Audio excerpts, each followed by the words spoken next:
today's video, gagawa na tayo ng puto. Kung napanood nyo yung premiere ko na bumili ako ng steamer, ngayon naman gagawa na ako ng puto para magamit ko na yung steamer. So, here we go guys. So, meron ako ditong flour, all-purpose flour. So, tansya-tansya ko lang guys kasi home consuming lang naman ang aking lulutuin. So, ito. Sasalain ko guys yung flour natin para hindi siya mamuo-muo. Ma-strain natin yung mga hindi dapat kasama sa ating lutuin, di ba? So ayan, harina muna guys nilagay ko. So strain natin.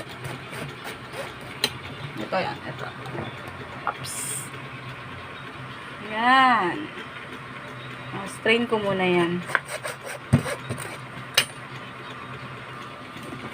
Strain lang natin. Then, meron din ako ditong cornstarch. Pag nagluluto ako ng puto, guys, is naglalagay ako ng cornstarch. Ayan. So, konti lang. Dahil hindi naman ganun karami, guys, yung gagawin ko na puto. So, strain lang natin.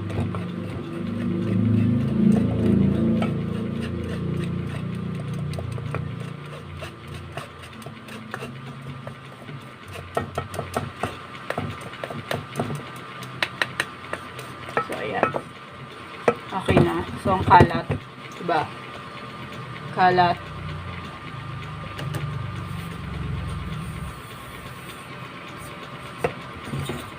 I-strain natin. And then, meron tayo ditong egg.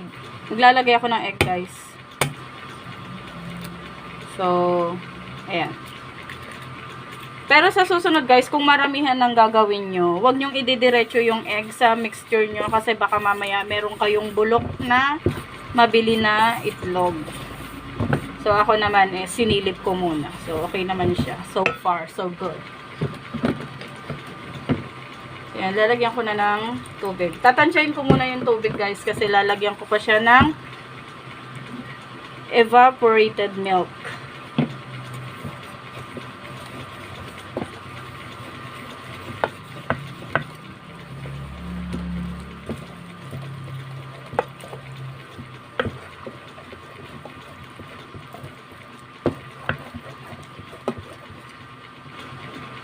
So, lalagay ko na guys yung evap para mas creamy at malasa yung ating puto.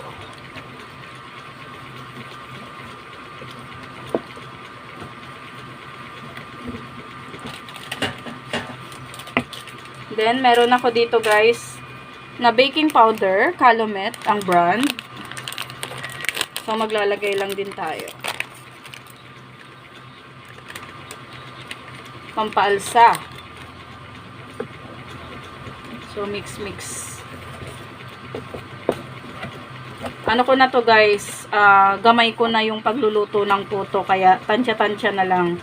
So, mamaya, after ko ma-mix lahat ito guys, is i-strain ko ulit. Para yung mamuumuo na flour is ma-strain din ng maayos. So, ayan. Hindi ko masyadong gagamitin yung ano. Hindi ko ipupuro yung 1/4 na sugar. So, kalahati lang din. Kasi matamis na yan, guys. Then, after nito, i-rest ko din, guys, para yung baking niya is umalsa.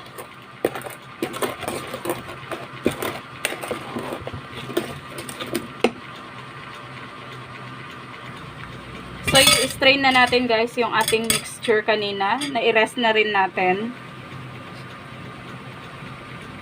Salain lang natin guys para walang buo-buo na harina sa ating puto. Maganda yung pagkakaluto.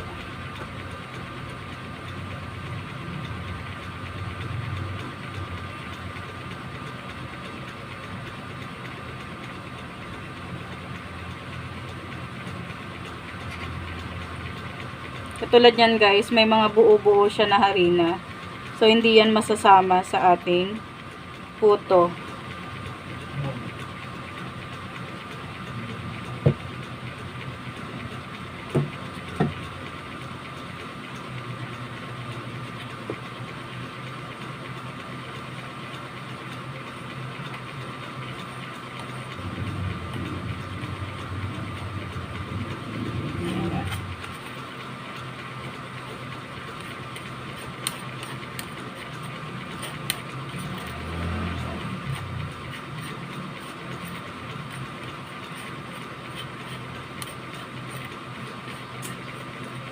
So, ayan guys. Kaya dapat sinasala natin kapag nakagawa tayo ng mixture ng puto. Kasi meron talagang namumuo.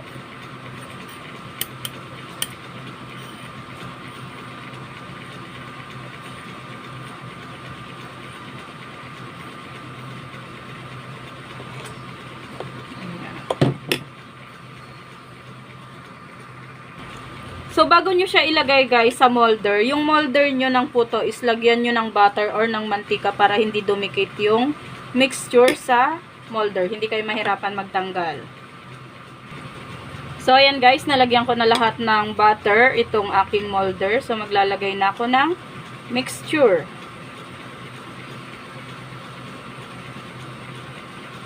So, carry na yan guys. Meron din pala ako ditong cheese. Ito. Meron akong cheese. So, lalagay ko yan on top. At pwede rin kayong gumamit guys ng flavoring ng food color. Food coloring na may flavor. Yan. Dati sa akin gumagamit ako ng Primera para magkaroon ng ibang kulay at saka ibang flavor yung puto na tinitinda ko. Pero ngayon, since pang consume lang naman namin, pang sarili, okay na yan. Para iwas din sa mga preservatives at hindi mga kaaya-ayang intake natin sa ating katawan. So, okay na yan. Plain white lang tayo. So, may nakasalang na rin pala ako guys na hot water. Nasa steamer na siya. Para mabilis na lang din ang proseso. So, tatapusin ko lang ito. Tatapusin ko lang maglagay sa molder.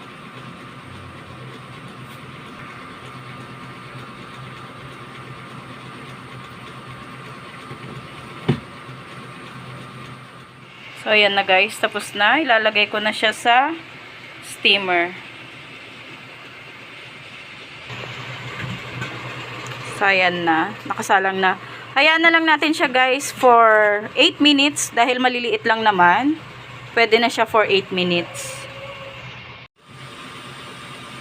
So, ayan guys. At luto na ang ating first batch ng puto. Ayan. So, ito siya. Tanggalin na natin siya sa molder. Mainit.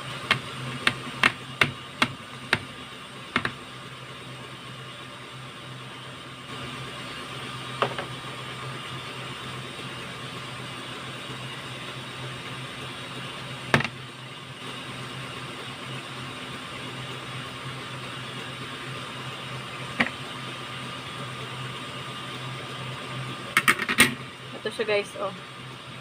Ayan.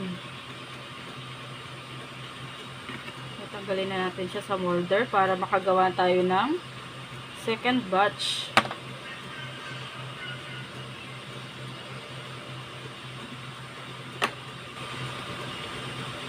So, mainit pa guys. Pero carry naman. Carry naman yung init niya.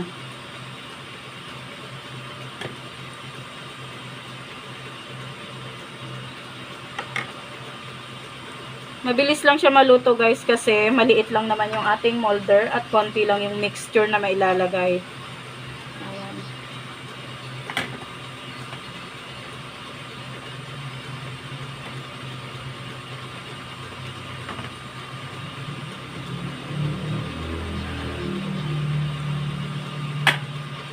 Halata bang naiinitan ako.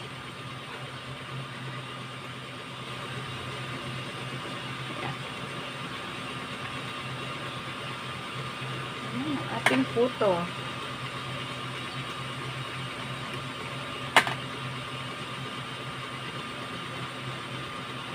So, ito na yung ating. Bali, 15 pieces siya, guys. Kasi yung binili kong molder na maliliit is 15 pieces lang. Kasi, konti lang din naman, maliit lang din naman yung steamer natin. So, sakto lang din yung molder na nabili ko sa capacity nung steamer. So, ayan. Meron tayong 15 na puto. So, lutuin ko pa, guys, yung ibang mixture. May naiwan pa. So, eto pa yung naiwang mixture, guys. Kunti na lang din naman na. Tingin ko, sakto lang din sa second batch natin.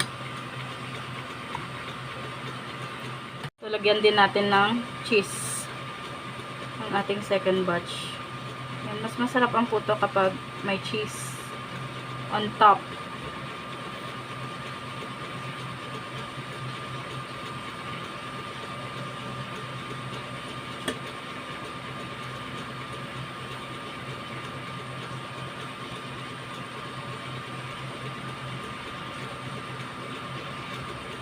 So, isasalang ko na ulit ang ating second batch ng puto. So, another 8 minutes, guys. Halimbawa, makarating ako dyan sa'yo at makagawa tayo. Matitikman mo to.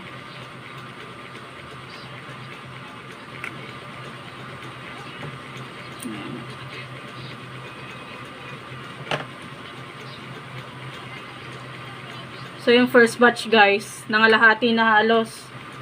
Nakain na namin.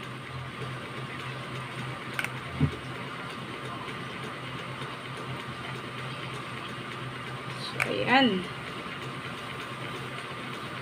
So, nakagawa ako ng 31 pieces. 31 pieces, pero yung iba is nakain na. O, diba?